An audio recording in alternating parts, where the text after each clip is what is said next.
Hey guys, in today's video I'm going to give you 9 easy actionable steps that take your website, your WordPress website, from doing alright to doing really well.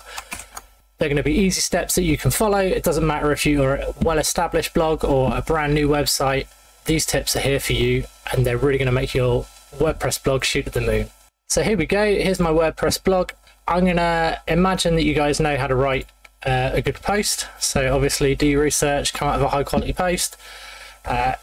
I'm just going to pretend that I'm writing it now. So here's my mega title, my mega post about cats, and then I'm going to write some great stuff here. So remember, you want to write a nice introduction. Hello, this is a post about cats. Make sure we're getting the keyword up top. We're then going to have some H2s within the content that are types of cat, and here's some text about types of cat. Age of cats, here's some text about age of cats. I'm not going to go too much into how to write the document, but the key point is that we've got our keyword in the top. In our opening paragraph we mention the keyword, and then we've got some H2s and potentially H3s that talk about our keyword. That's on you to figure out what it is, but this gives you a rough idea of the article. Let's presume though that you've written the ultimate article. That's not a problem for you, where you've used some AI tool, it's produced what you need. These are the extra steps that you need to take to really make sure your content's ranking. So first of all, let's make sure the content that we've got here is a good length. So annoyingly, I've got Query Hunter taking up a lot of my space, but what you can do is you can just select all, so Control and A, go to wordcounter.net, and then here I can see mine's only 27 words.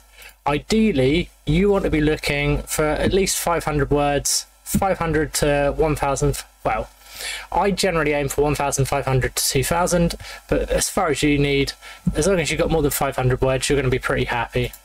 So let's assume we've got a good article, we've sorted out our text length. So step 1 was our text length. What's the next thing that's really important when people see us, especially from Google Discover? So one thing that's very handy to fill in is come to this post block up here, and then down here, make sure we have a featured image. So it's very important that we have a featured image. You want that to be quite big. The size I'll put in the description for the size that you need, but make sure it's big enough for Google Discover. Ideally you want it to be landscape, because again, Google Discover and Google News, you need that to be there. So make sure you've got a high quality main image. So item 3 that we care about, although I've written this wonderful header on the page, this is for humans. Admittedly, we've used our keyword, but this particular bit is for humans. So you now want to look at whatever SEO tool you've got. So in my case, it's Rank Math. I massively recommend Rank Math. And in here, you want to click Edit Snippet. So this title here, it's already different that it's included the WordPress blog post thing, the blog name in there. However, we might want to tweak this to try and encourage people to get the click. So whilst this post might be my mega post about cats, we might want to tweak the title to find out what you need to know about cats, and then pipe grooming tips, petting advice. So this is too long, so let's change it to what you need to know about cats. This is still 2 characters too long. Change it to everything to know about cats. So I'm now under the character length. I'm under the pixel width that I need to be. And I've added some extra keywords that really make me stand out as something that people might want to click on. Because, oh, grooming tips, I need to know that. Or petting advice, yeah, brilliant. It's very important that you do this, and it's very important that it be different to the title of the post. So you don't want it to be the same. Admittedly, dash site name can come in handy. That's one way of getting around it, but you can equally add extra value by putting that in the main title.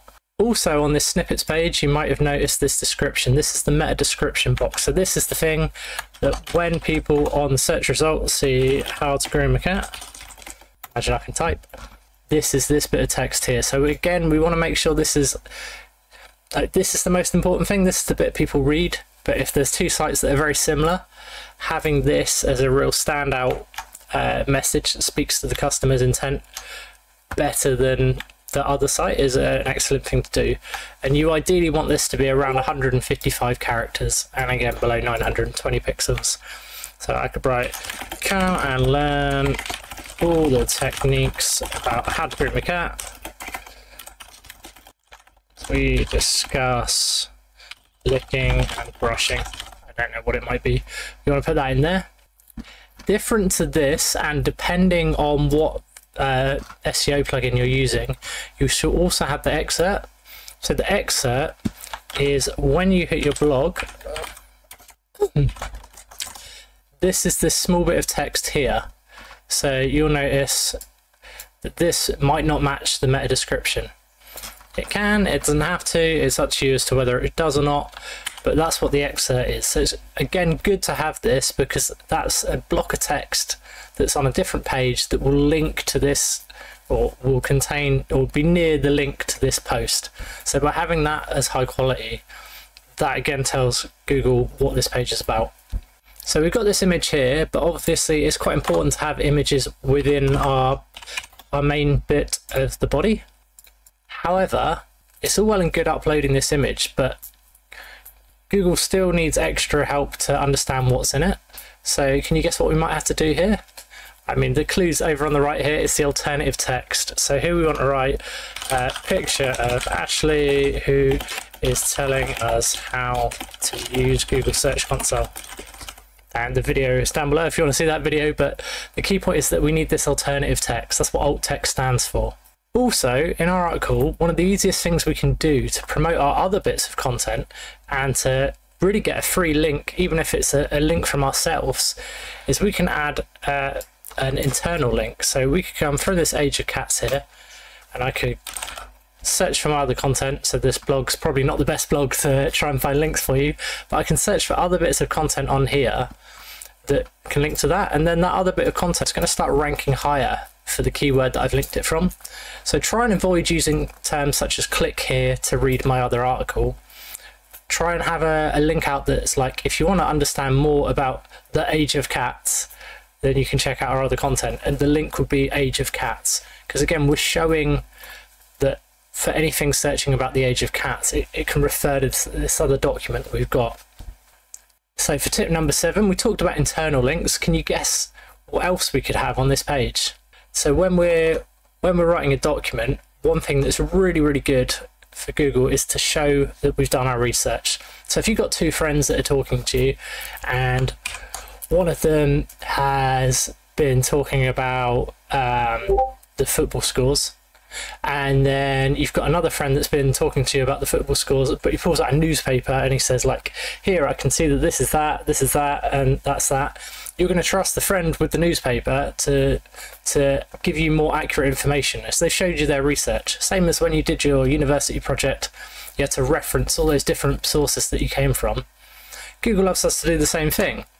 So if we jump back to our article, on here we could say the average lifespan of a cat is 12 years, or 12.7 years.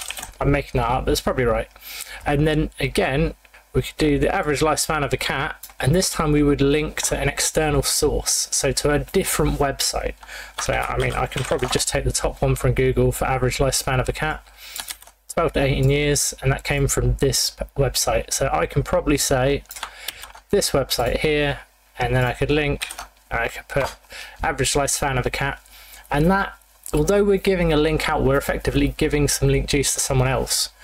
We're at the same time showing Google, I didn't just pull that number out of my bum. Like, I've done my research.